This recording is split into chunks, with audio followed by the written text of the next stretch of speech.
she cannot stand when anybody, and I think that's why they hated Chrissy Balls so much, because she really did. She really went in on Louis. And I mean, can you blame her? There was so much tea out there, like legitimate tea that she was reporting on. But And she's Louis was another blogger for people. I mean, I know it sounds crazy to you, but like Chrissy Walls is another blogger, like for people who don't know, who, right, she has a lot to say about Louis and Teresa, and she's done a lot of research. And just for people yeah, that don't know, I mean, yeah. no I mean, insult, no insult to Chrissy. It just, I always, no, if no, it's not on the she's TV, I great. feel like some people don't know. But right, so Yeah. that was kind of where they started. Yeah, there was no middle ground. It was, and I at the beginning I remember, like, they really did waste no time. It was real cutthroat, like to the point. And I just thought, man, like, why are these girls like telling me this stuff? Are they not scared that I'm going to go talk? But I knew from the get-go that the reason why they were looking at me to get this tea out there was because my tweets would trend often.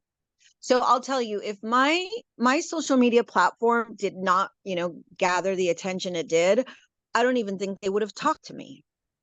I No. really don't. And I think they saw that I had balls, so I wasn't afraid to say certain things. And sure enough, that played out throughout the course of this operation, this year and a half I was involved with these people, because there was times where a specific blogger was cherry picking what stories she wanted to cover because she was afraid of what the public would think of her. It was too dirty of a story. And they always made it clear to me that my account was like the savage account.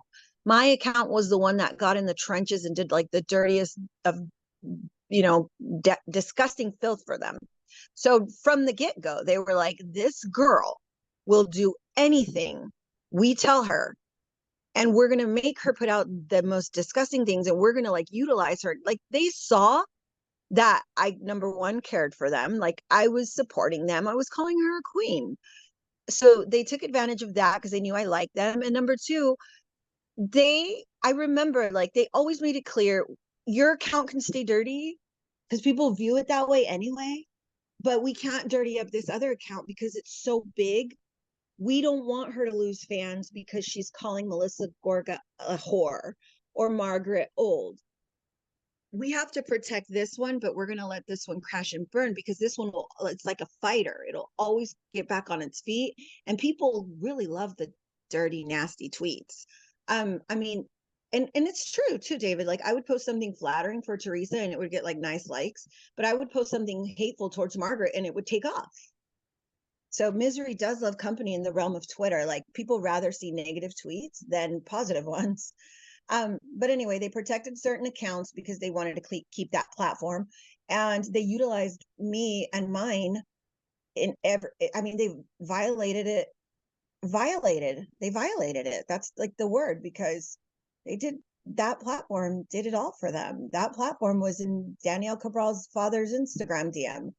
That platform, was doing digging on somebody who was a victim of domestic abuse, like how I came for Vanessa. I did so much for them. It's just so disgusting. Like, if the whole story was really told and laid out there, I'm going slow and dripping my receipts, but if you guys saw everything that they had me do, you guys would like be so fucking disturbed. It's pretty dark. Right. It's like this other account you mentioned, like they were already anti Melissa and anti Marge. And technically, that is like the junior league. Because, right, if we have Vanessa and there's a court case and this is the real deal, that account let's protect. It sounds like you're saying, because, like, great, they're anti Melissa and Marge. That accomplishes all that. But now we need a real savage to go after, like, Vanessa and all the things that are like real. When there's a court involved, that's the real deal, right? Yeah, I mean, there was private investigators involved. They were posing as domestic violence victims. I even think about that sometimes. I mean, it takes a lot for a woman who was beat by a man or, abused, to come forward and speak. Here are Teresa and Louis and their private investigator planting people to pose as domestic violence victims. Also, they can try to dig up dirt on an ex. I mean, and mind you, Louis is now married to Teresa Giudice, living with her. Like, why are you still trying to come for an ex? Why are you digging and digging to find something on this woman so you can take her license, so you can ruin her? So, I mean, I remember, and you were involved in this, David. I remember when I got a DM from Jim Leonard, and he's like, "Hey, did you just hear Behind the Velvet Rope?"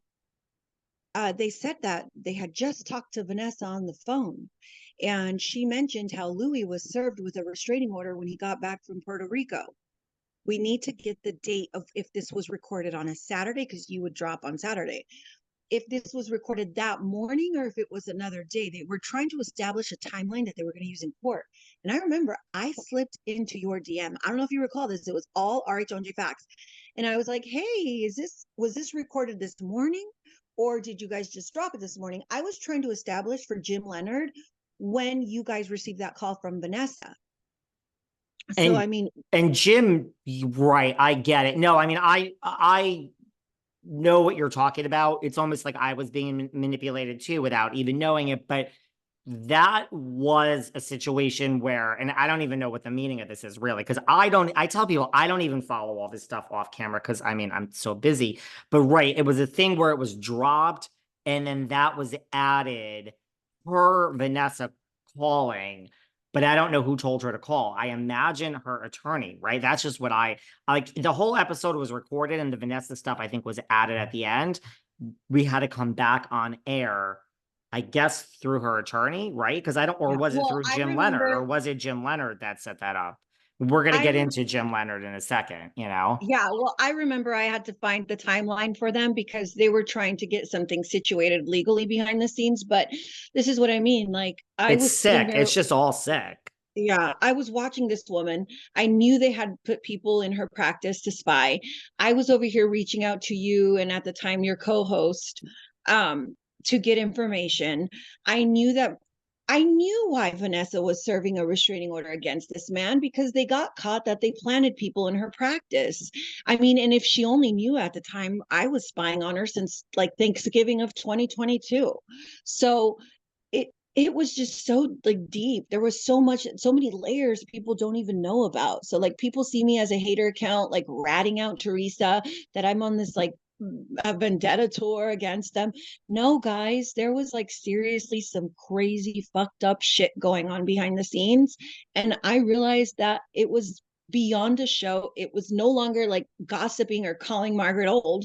It was some serious stuff, and I didn't want a part of it. But yeah, some of it did involve you, David, like trying to get things from you, just like how I was involved with trying to get things from everyone. You know, And I it's mean, insane. It's and this is insane. why, people call me a flip-flopper. This is why it's like this isn't about me, but I am not for the take, first of all, which is why I find it a compliment that none of these people, Jim Leonard and none of these people would ever call me. They've, people have tried, not them, to get me to put certain narratives out. Margaret's tried before too, but like Behind the Velvet Rope is not for the take. Where there's no narrative. The narrative is what David observes that week, and it changes every week. But I agree, sometimes I think being a lawyer, when people slip in and ask me innocent questions, I'm like, I think, but I don't know the bigger picture. And by the way, also, I want to say before everyone says that, like, why are we talking about Vanessa? That's such a thing of the past. It's not. I mean, Margaret was just on Jeff Lewis. This just came up last week with Margaret, or 2 weeks ago. She was on Jeff Lewis and Jeff brought it up. And then Vanessa's lawyer, Doug Anton, just made a statement again. So this is still going on for everyone who's going to say, like, why are we still talking about this? It was from the past.